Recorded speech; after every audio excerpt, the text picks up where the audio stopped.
So kriging was invented by Dani Kriege, a South African mining engineer whose goal was to estimate, based on observations of gold ore grades at the outside of blocks, the block average ore grade, and he used a weighted average of an a priori mean and a weighted sum of deviations from the mean, and he called this simple kriging.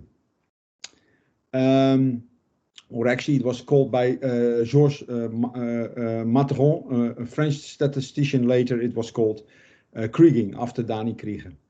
And simple kriging assumes the following: it assumes that the variation in space is a realization of an underlying random function which is wide-sense stationary, which means that the mean is the same everywhere. The constant of the variance is constant everywhere, and it's also finite. What this means, I will explain later. It's a little bit a weird addition, because if it's constant, why should it be infinite? But it's finite. It's a finite value, and the covariance only depends on the distance of between the covariance between any of the value and between any locations only depends on the distance between those locations. So simple kriging is used only if the random function is wide-sense stationary, so you have to assume that. And also we need to know the mean, the a priori mean, because it's used in the kriging predictor. So the linear predictor that Dani Kriege came up with is that Z at a certain location, well, he actually devised it for block average value. We come back to that so-called block kriging later on in this lecture series. But here it's the point of a point predictor. We predict Z at a certain unknown, unobserved location x0 is equal to an a priori mean plus a weighted average of the deviations of the values found at the observation locations from that mean. Now, this predictor is this predictor is by definition unbiased. It means that the expected value of the predictor is equal to the expected value of the unknown the expected value of the random variable at location x0. Now we can actually show that later, that this thing is by definition unbiased. And what we want also is to find the lambdas, the values of these weights, such that this is not only an unbiased predictor, but it's also the best predictor, best in sense of minimizing the prediction error variance. Yeah. And this is called the so-called best linear, because it's a linear predictor, unbiased predictor, or BLUP, B-L-U-P. Now, before we go on and figure out how to calculate these lambdas then, that this is also the best linear predictor, we can show that it's by definition unbiased. Yeah. So we can do that here by going again, showing you the draw function.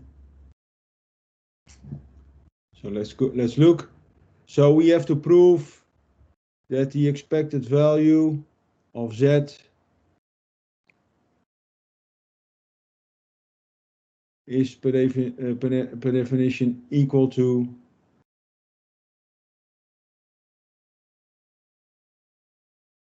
now what we already know, that this thing, because it's a wide-sense stationary random function, is equal to the mean.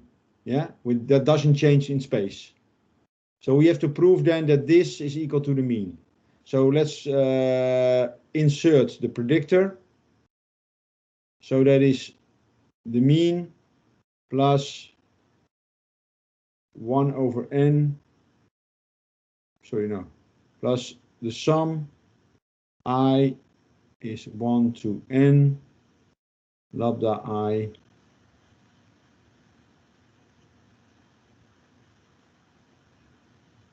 sorry about this. or Z at xi, those are the locations of our observations, minus the mean. Now the expected value of a sum is the sum of the expected values. So the expected value of a constant is the constant itself, yeah? So this is equal to the mean of Z plus, and then, like I said, the expected value is of a sum is the sum of the expected values. So we can actually get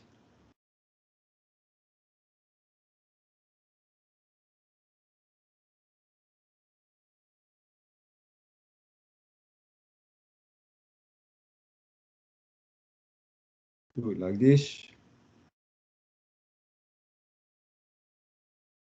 I apologize for my very poor portrayal of the mean, the Greek symbol mu. I never be able to do that correctly, but anyway. So this is mean plus, and then this. Well, of course, what happens here, this is the expected value of Z xi minus the mean. But of course, again, the expected value of a sum or a difference between two variables is the same as this is the same, this part, yeah, is the same as the expected value of Z xi minus mu. And because this thing is again is for any x, this is because it's a White stationary random function, the mean is a constant. So this is the mean Z minus mean Z, which is 0, which means that this part is 0 by definition. So the expected value, therefore, of the predictor is always equal to the mean, which is the expected value at the unknown location. So this shows you that by construction, this predictor is unbiased. Okay, let's move on.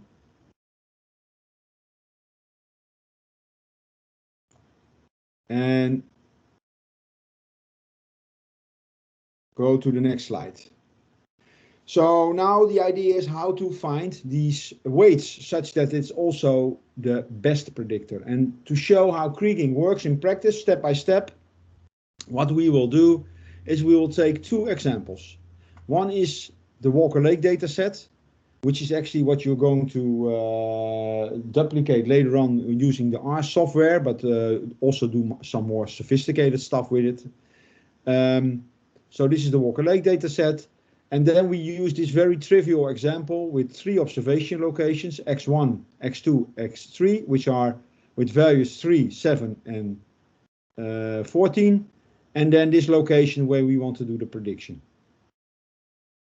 And what I've done here already, which we will need later on, is make a so-called distance table. So I looked at the distances between the observation locations and the prediction location. For instance, this is the difference between x0 and x1. Yeah, that's this distance. Well, that's 3 units. This is 1 and this is 1 unit. And of course, also the distance between the observations, the mutual distance between the observations. For instance, between x1 and x2. x1 and x2, that distance is 3, and between x1 and x3, the distance is 4.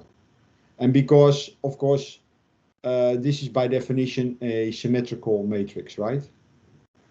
So you can see this is so-called distance table, and we're going to use that later on. Now, before we proceed, we have to do some declustering, right? Because we need the a priori mean. Well, usually you can either have the mean from some previous explorations in maybe the same type of sediments, if it is about hydraulic conductivity, or the same or a very close by block if it's ore mining. You want to know what the so you have to have this a priori mean. But in practice, we would estimate it from our data. So in our case, we would use declustering to get the declustered mean from the data set, which is 2.53, the Walker Lake.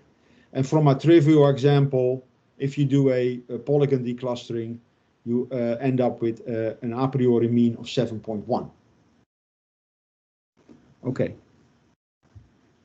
That's step 2. Step 1. Step 2, once we have the mean, we also need the semivariogram. So what we will do is we estimate the semivariogram from our data points. This can be done with specialized software. And this is the semivariogram based on the 140 locations. Yeah. And then we have to fit some function to it. Yeah. So often this is a little bit of a trial and error. First of all, to get a reasonably behaved variogram that has a sill. You can mess around with the number of lag increments. So these are basically the sizes, the tolerance, the width of each lag increment that you use to select data points. So, for instance, this is the first lag increment is between 0 and 0.1, so between 0 and 0.2, with an average lag of 0.1.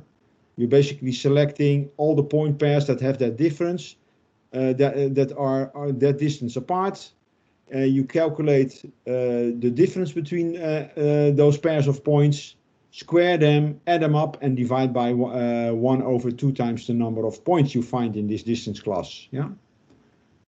And this gives you the semivariogram, and it looks a little bit messy, but of course you want to fit some smooth function. And we are going to fit here a spherical model. Well, this is quite a poor fit because the nugget that is fitted here is not seen in the data. There's apparently no nugget in the data. We can fit this one, but then the sill is too small. You see, we neglect all these. We can also fit this one, but then probably the range is too large because we see that even though there's lots of noise, the number of pairs of points of very small and very large lags are usually small. So there's quite an uncertainty in the estimate. So maybe we need something else. And what we can often do is use a so-called fitting program that does a least square or a maximum likelihood fit of the parameters of the spherical model, which are 3 parameters. This is the nugget, the sill, and the range. And in this case, you can say maybe we fix the nugget at 0, and then we only fit 2 parameters, an optimal range and an optimal sill. And you can also do a so-called, and what is often used in these fitting programs, we will do this in R in the practical, is that the weight of, when we're fitting, the number of points pairs that we found in each distance class is used as a weight. So the more point pairs are in that particular distance class, the heavier the weight. So intermediate lags, say between here and there, so not too small but not too large lags. These are the ranges of the lag increments that have the most pairs of points in there, and they often get the highest weight. Now, of course, for our trivial example, we cannot estimate any semivariogram, so we just assume one. We assume that this is the semivariogram. This is just the variance of the 3 points. And we assume that the lag parameter, we assume in this case an exponential variogram function. And this is the this is the range parameter, which is 2, which means that the effective range is 6 in this case. It's 3 times this parameter. Effective range for the exponential means that for a semivariogram that the value of the semivariogram is 95% of the sill. Now we also have to note that in case, because we're assuming a wide-sense stationary random function, that the semivariance is related to the covariance function like this. So once you have the semivariogram, you can also compute the covariance function and vice versa. So step 3, so step 1 was getting the mean. Step 2 is getting an experimental semivariogram. Step 3 is fitting a semivariogram model. And then step 4 is performing the kriging. interpolation. So for this, we have this particular idea. This is a grid, and you see we want to estimate the values of all these grid points, and the blue dots are our observation locations. Yeah. So what we do is this next step is repeated for all the grid points. So in your computer program to do the kriging, you start with this point, and then you go like this, or you go like this. There are also sometimes people like to go randomly, but you visit subsequently all the grid points, and for each grid point, when you visit it, you take a circle of influence, and that you include all the observations that you find there. So why don't you include all the observations? Well, there's the main reason is that, as we will see later, to calculate the lambdas, the weights, you have to solve a set of linear equations that is equal, and the number of equations is equal to the number of observation points you have. So if you have many observation points, it becomes quite slow. And also, suppose that this often you choose this circle of influence that you use, and you're equal to the range of your semivariogram.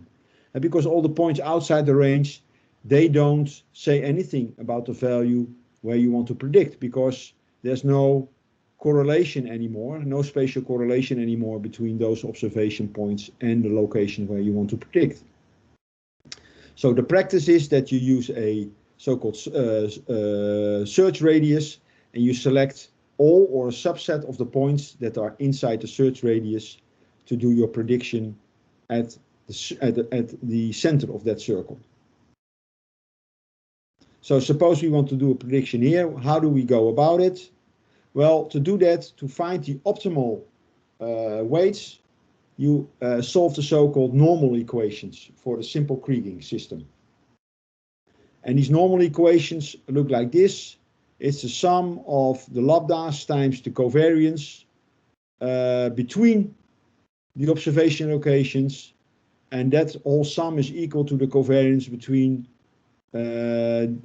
you have one of these lines for every observation location. So if you have selected 10 observation points in your circle, you have 10 of these equations, and this is the covariance between the observation location and the prediction location. Now, if you want to see how why this is exactly the set of equations you want to solve to minimize the prediction error variance, then you have to, I refer you to the syllabus or the reader, where this set of equations for simple kriging is exactly derived. Now remember that we have covariances here in this system, but we estimated a semivariogram, but because we assume White-Sands stationarity, we can, once we have the semivariance between any set of points, we can also get the covariance. Now, to find a little bit more out of the structure of this set of equations, we can apply it to our trivial example of 3 observation locations and 1 prediction location. You can see that on the right hand side, we see the covariance, between x1 and x0, x2 and x0, x3 and x0. So these are the covariances between the observation, the prediction location and any of those observations, locations. And because it's a White-Sands stationary random function, we can directly calculate the covariance if we only know the distance between the points. We don't have to know the exact values there. And you can see the covariance between any point xy and xj is just the distance between the two. So we can use this distance table that we made before, and we substitute, for instance, for this one, we substitute this distance 3, so we get 22.69 e to the power of minus 3 over 2, and that's the number we put here. The number we put here is between x and 3, x1 and x3, so between x1 and x3, so the distance is 4. So this is going to be 22.69 e to the power of -4/2, and so on. So here we see the covariances between the observation and the prediction location for each of the observations. And on this side, we see the mutual distances between the observation locations. So you can see, and this is typically different than from, for instance, a inverse distance interpolation. Then the weights that we use only depend on the distance between the observation and the prediction location. But here, the actual distances between the mutual distances between the observation locations also matter.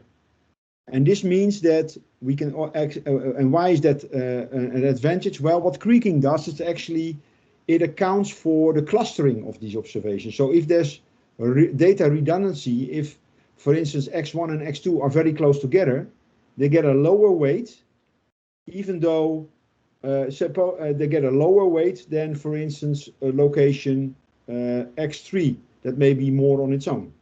Yeah. So it's not only the distance between an observation location and the prediction location that determine its weight, but also whether it is close to other observations or not. Now, once we solve this set of equations, this is, for instance, in a trivial case, you can see these are, this is 3 equations with 3 unknowns. And once we solve it, we get 3 lambdas. Yes. Now, once we have the lambdas, we can then go to step 6. We do the kriging prediction. So we have the a priori mean that we calculated from our declustered calculation of the mean. And this is basically the value of Z1 minus the mean, the value of Z2 minus the mean, and the value at Z3 minus the mean. And then these are the weights. So in the end, we get a simple kriging prediction equal to 9.29. And we can do the same for the variance. The variance is equal to the a priori variance of the underlying random function minus the weighted sum of the covariances between the observation locations and the prediction location. And this thing makes sense because what happens if the points are very far away from the prediction location? So xi minus x0 is very large. What you can see is that this covariance becomes 0.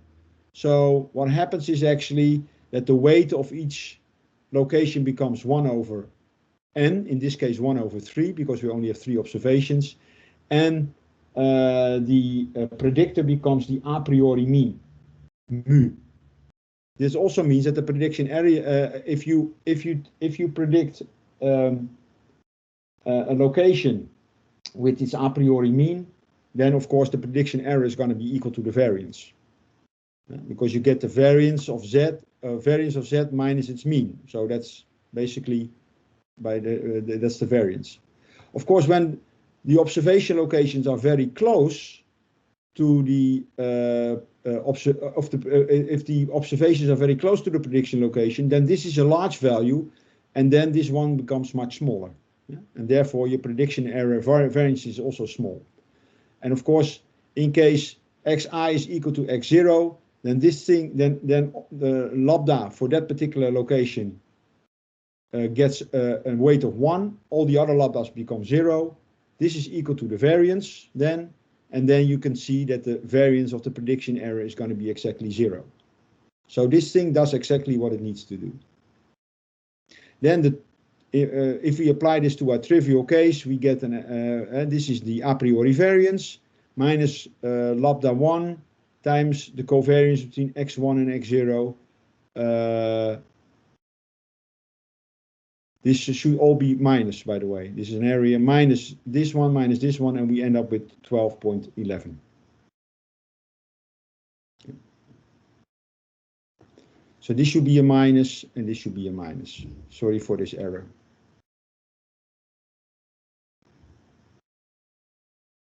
Now, if we apply it to our Walker-Lake data set, this is what we get. We get a simple kriging predictor here.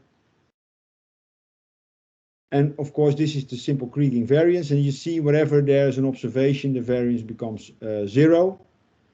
And when you are far from observations, you can see that it's large. Now, what you also can see, if you look at this particular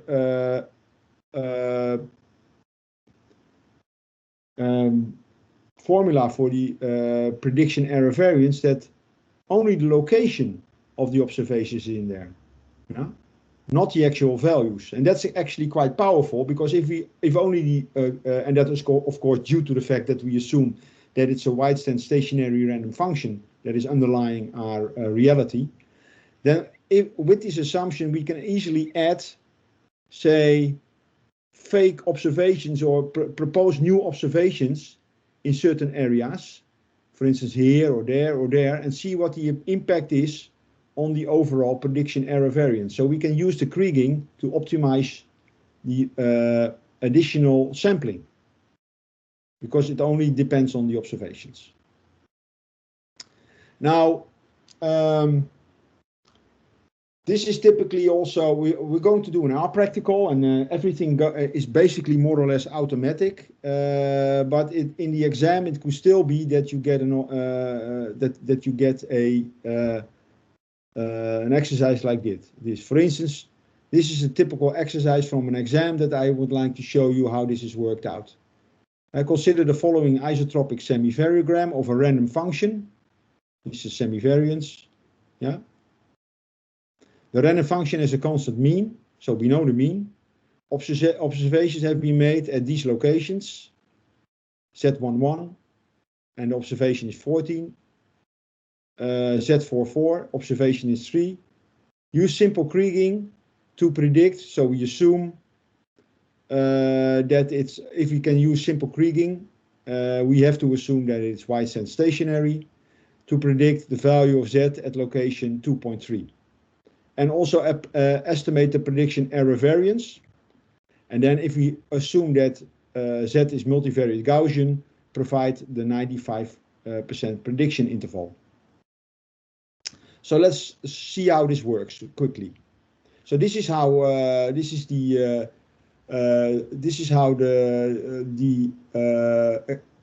is my answer sheet actually. I just did this by hand. So what I typically usually do then is I make a situation sketch where I plot one observation location and the other, and I also plot the location where I need to do the prediction. And then what I'm going to do is make a distance table, Z1, Z0, Z1, Z2. Of course, on the diagonal, the distances are 0, but for instance, the distance between Z0 and Z1, Z0 and Z1, that is 2 minus 1 squared, or 1 minus 2 squared, plus 1 minus 3 squared, yeah? So this is Pythagoras rule, so we get a distance of square root of 5. The same here, we get a distance of square root of 5. And the distance between Z2 and Z1 is the square root of 18. So now I have a distance table. Then, of course, the covariance. I can then make a covariance table. Now we know that this is the semivariance, so the covariance is the variance minus the semivariance. So that is 20 minus 20 times this thing, and that ends up to be 20 e to the power of minus h over 3. So this is my covariance function. I can do this because I'm using simple kriging, and which assumes that I have a wide stationary random function. Now these are the normal equations for the two, applied to just when you have only two observation locations. So if what we can do is take these distances, insert them into this covariance, and we get the mutual covariances between Z0, Z1 and Z2, and Z1 and Z2. Yeah. If we have these covariances, we can fill them in here. For instance, here the covariance between x1 and itself, yeah, that is 20. Yeah, so we get 20 times this thing. This is the covariance between x1 and x2. Is x1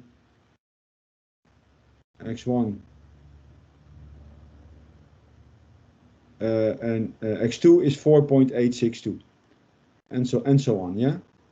So this is where we fill in the normal equations. So we can, these are two equations with two unknowns. We can solve them by a back substitution.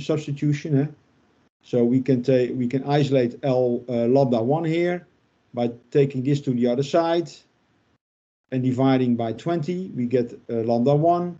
We insert lambda 1 for this one into this equation. So we get this here. And then we can solve for lambda 2. Once we have lambda 2, of course, we substitute lambda 2 in the equation for lambda 1 and get lambda 1. Yeah, so we get, in this case, you see that lambda 1 and lambda 2 are exactly the same, and that's because the distances are the same, and there's no clustering between the two. Now, then we take the predictor, the a priori mean, plus lambda 1 times the value here, which is 14, minus 10, plus lambda 2, which is 3, minus 10, and we get the predictor. And the variance is the a priori variance minus lambda 1, the covariance between x1 and x0, minus lambda 2, the covariance x2 minus x0. Well, it's just fallen out here, but the value is 12.753. Now, if we have the prediction error variance and we assume that the underlying random function is multivariate Gaussian, then the prediction error is also Gaussian distributed. That comes from the fact that a linear combination of any set of Gaussian variables is also Gaussian by itself. So if that is the case, we can then also, assuming that the prediction error is Gaussian, we get a prediction interval, which is the prediction, the optimal prediction, plus or minus, well, 1.96 there, the variance of the standard deviation of the prediction error, which is the square root of the variance. And we get this prediction error interval. Well, these type of exercises can be found in the exam as well. Okay, so now we've looked at simple kriging, and what we're going to explain is another type of kriging, and that's the type of kriging that is actually used most of the time, and that is called ordinary kriging. And ordinary kriging can be applied if we assume that the underlying random function is not wide-sense stationary, but an even more relaxed assumption, less strict, which is called intrinsic random function. It's also a type of stationarity, but it's even more relaxed. Like wide-sense stationary, we assume that the mean is constant, but instead of assuming that the covariance is a function of the separation, we assume that the semivariance is only a function of the separation. Now you might think, well, why is that different? Because we could write the semivariance as a function of the covariance and vice versa. So, well, the difference has to do with the form of the semivariogram. Because up to now we only saw semivariograms that have a sill. But sometimes if you have a certain trend in your data, or you have some so-called scaling behavior of your underlying random function, it means that it actually has fractal properties, then you can have this type of semivariogram, a so-called power semivariogram. Yeah? And this thing doesn't reach a sill. So it doesn't have a finite variance. Yeah? Well, even in this case, you can apply ordinary kriging. You can't apply simple kriging, but you can apply ordinary kriging. So it allows for a wider class of semivariograms that are allowed under the assumption that the random function is intrinsic, but it doesn't mean that, but the random function is not wide-sense stationary. Now, what we can conclude is that if a random function is wide-sense stationary, it is also intrinsic. Because of course, if the variogram reaches a sill, the variogram is a function of separation only, and it reaches the sill, then the covariance is also a function of separation only. So then an intrinsic random function by definition is also wide sense stationary if the variogram reaches a sill. But if it doesn't, it can be intrinsic but not wide sense stationary. So we can say if a random function is wide sense stationary, it is also intrinsic, but not necessarily the other way around.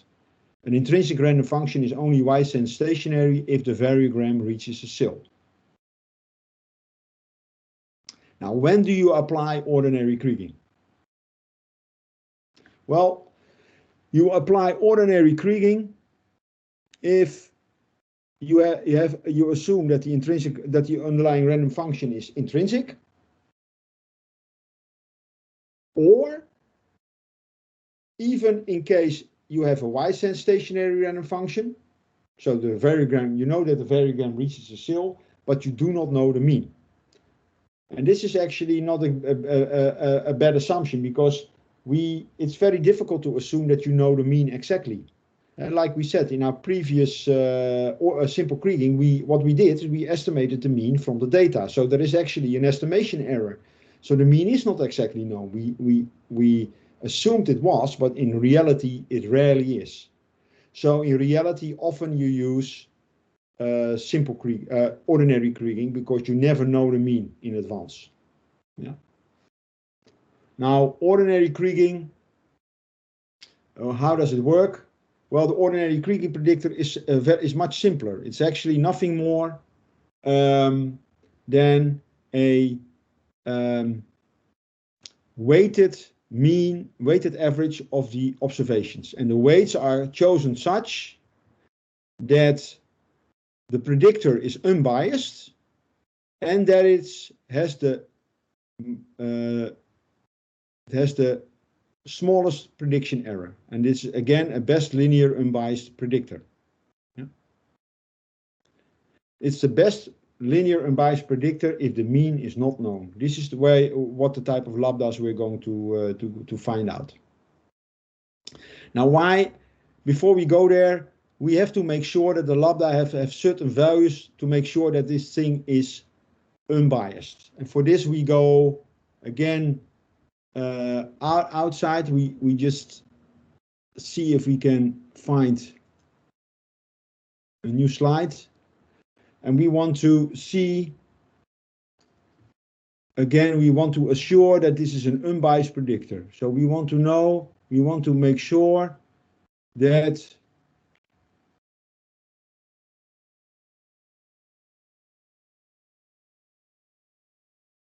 is equal to the mean. Yeah. So if it's unbiased, it means that the sum. Oh.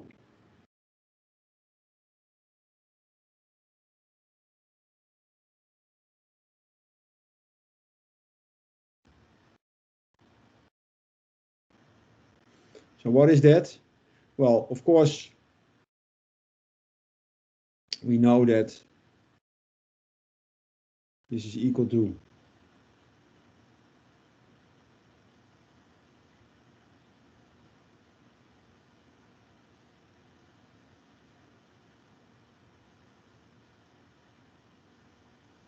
now we know that this is of course a intrinsic random function. So this mean is constant. Even though we don't know it, we know that's constant. So this is actually equal to the sum I is 1 to n lambda I times mu z, and this should be equal to mu z. Yeah. So because this is a constant, it can be taken out of the sum. So we get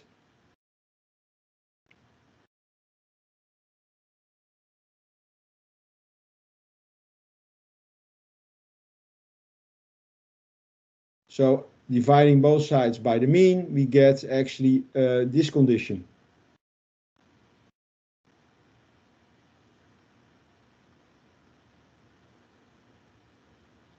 So as long as we make sure that the sum of the weights is equal to 1, then we assure that we have an unbiased predictor. Yeah? Okay, let's move on.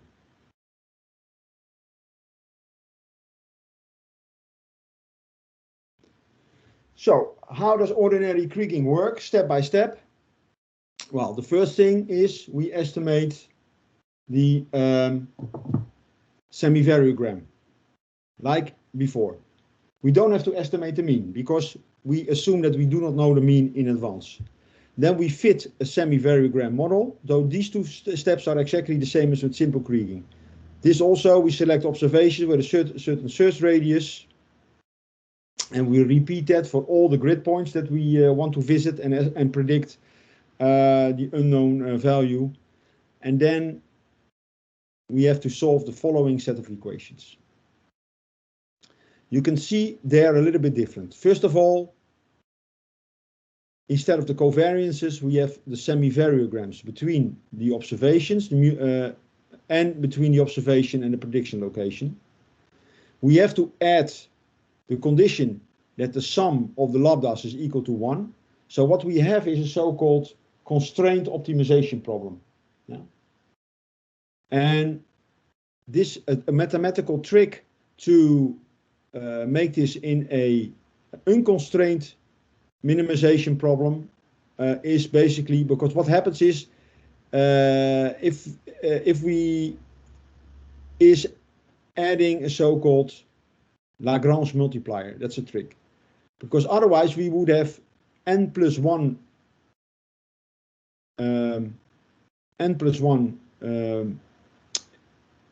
equations with n unknowns. So the number of unknowns, the number of equations would not be the same, and therefore we wouldn't have a unique solution. So what we need is we have to add this so-called dummy variable, which is called the Lagrange multiplier. And what it actually is, what it turns out to be in the end is it actually its value can be seen as the uncertainty about the unknown mean that we take into account. So now what we get is in this case four equations with 4 unknowns, and if we then fill this in, this is what it looks like. 4 equations with 4 unknowns. So we have this additional condition, but we also have this additional variable that we want to estimate. And we end up with lambda 1, lambda 2, lambda 3. And if you carefully look, you add them up, they exactly add up to 1. So that condition is served. And we have this Lagrange multiplier, which has a value. And this is actually the variance of our uncertainty about the unknown mean. That has to be taken into account. Now, the kriging prediction is then very simply the weighted sum of the observations. And you can see it's slightly different than from simple kriging. And then we go to the kriging variance. The kriging variance now is the sum, the weighted sum of the semivariances between xi and x0, plus we penalize for the fact that we don't know the mean. Yeah? And the mean is actually implicitly estimated from all the observations in our circle of influence, but we never explicitly calculate it, but it's implicitly calculated, and there's an uncertainty attached to that estimating the mean inside our circle, and that uncertainty is accounted for by adding it to this. Yeah? And you can see that the variance is a little bit larger than for the simple kriging, and that makes sense because in the previous one we assumed that we knew the mean exactly, and we could use that information. But now we don't know the mean, and we have to estimate it, and we take account of the uncertainty of that. So this is a more conservative and more realistic estimate of the true uncertainty. Now, is this thing doing what it should be? Yes, because if the xi and the x0 are very far apart, yeah, then the semivariance will be equal to the variance. Yeah, because suppose you have a White-Sand stationary random function. if in this case, if these are far apart, then this is equal to the variance, and you get a weighted sum of the same variance where the weights add up to 1. So this thing is equal to the variance plus the uncertainty in the mean, which makes sense. And what you show that even if you have an observation location exactly at your even if you have an observation, well, actually, if you have an observation location exactly at the prediction location, this thing is going to be 0. And by the way, the Lagrange multiplier is going to be 0 as well. So your variance is going to be 0. Now, applying ordinary kriging to our Walker Lake, it's very difficult to see the differences, especially with so many observations. It's actually quite close. But if you subtract this one from the simple kriging variance, you would see that this is a little bit higher because we take account of the uncertainty in the mean. And ordinary kriging has actually quite some. Why is it usually chosen over simple kriging? Well, first of all, we saw that it can deal with a wider range of semivariograms. So if your data suggests that your semivariograph doesn't reach a sill, and it can best be approximated by a power type of variogram, you can still use ordinary kriging.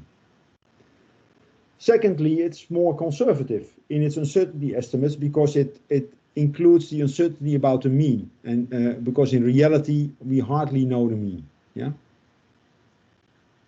So that is second reason why ordinary kriging is often preferred over simple kriging. And then finally, it can also partly correct for trends. And why is that? Well, of course, we assume that even if you assume that the underlying random function is y-stand stationary and the mean is the same everywhere, if it happened to be that, you know, in reality there is a little bit of a trend in your data set, but you assume that it's not, then the result is quite robust under this assumption. It means that even though the reality deviates from what you assume to be true about the underlying random function, you still get good predictions. Because what happens is, if you take a zone of influence, what you do is implicitly re-estimate the mean inside that zone of influence, where you select your observations. And if this is moved, if this search radius is moved from one grid to the next, you implicitly re-estimate a slightly different value of the mean whenever you do a new prediction. So if there's a certain trend in your data, you will more or less correct for it. So this makes that ordinary kriging is preferred. The last slide I want to show you is that in the auxiliary information or in the auxiliary material, there is also a little program which is an HTML file that you can start with any browser, where you can start moving about points. There's 4 points, and what you see here is the relative weight, the weights of the point, and the correlation between the point and the prediction location, and also the weights that are given to each of the observations for this particular configuration. And you can play around with it a little bit, also play with the variogram parameters to see how the kriging works out. And you can choose between simple kriging and ordinary kriging.